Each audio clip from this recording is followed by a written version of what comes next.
understand me. I'm sure you have heard this saying before.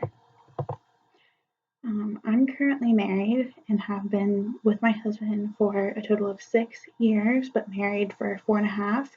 And I was also a teenager once.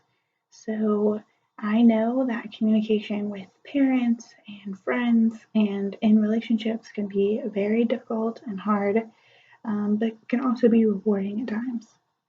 And men and women interpret social cues and conversations differently. Men tend to be all about getting to the point and very assertive in social situations, where women tend to be all about feelings and reading in between the lines and trying to facilitate a social situation where, as this is obviously different, so that can lead to deficits in communication between men and women in a group. So let's explore how men and women can communicate um, differently and how this can lead to ineffective communication. So men communicate to gain social status and really only when information is being exchanged for a purpose. Men um, use that purpose to start a conversation. They usually do not start a conversation unless they came there to talk to you about something. At parties, men will mingle and, talk to friends, but usually don't have meaningless conversations about topics that they don't really know about or that don't pertain to them. And if they do, they probably don't enjoy them. Women, however, are much different. Women communicate to facilitate social situations and to connect with others. Um, Women are very social by nature, as our evolution will show, and wanting to explore feelings of not only themselves but others through communication. Women converse. When women converse, they normally do not care what the topic is. They will enjoy a conversation with people that they don't even know, usually, and they can find something to fill the void or the awkward silence.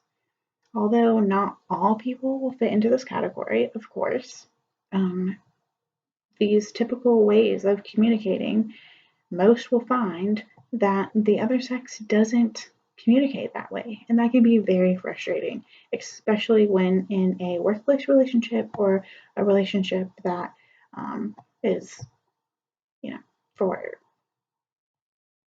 pleasure. Um, when speaking to the other sex, we need to keep these differences in mind, though.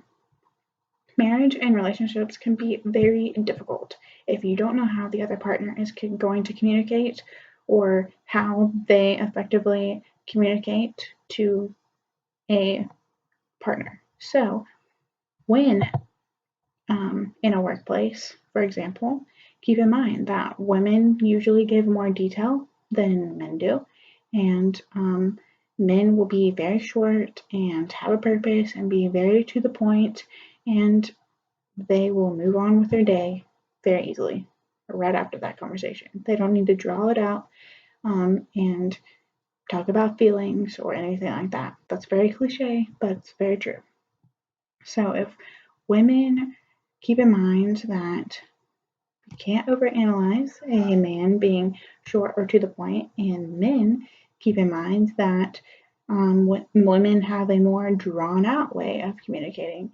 And if we keep this in mind for relationships, in friendships and workplaces and at home, then of course we can make a turn for the better. So although each sex has a different way of exchanging information and interpreting information, we can learn those differences and keep them in mind. And next time we talk to the other sex, it might be a better conversation. Men, again, are all about getting to the point, and there must be a purpose to that conversation. And when interpreting social cues, women are very into them. They take the importance to heart and conversations are different, important for each man and woman, of course, but men tend to ignore social cues. Um, if we can keep this in mind as a group, as a whole, as a society, then I think that communication between men and women could be better. And all of our relationships could take an upward turn.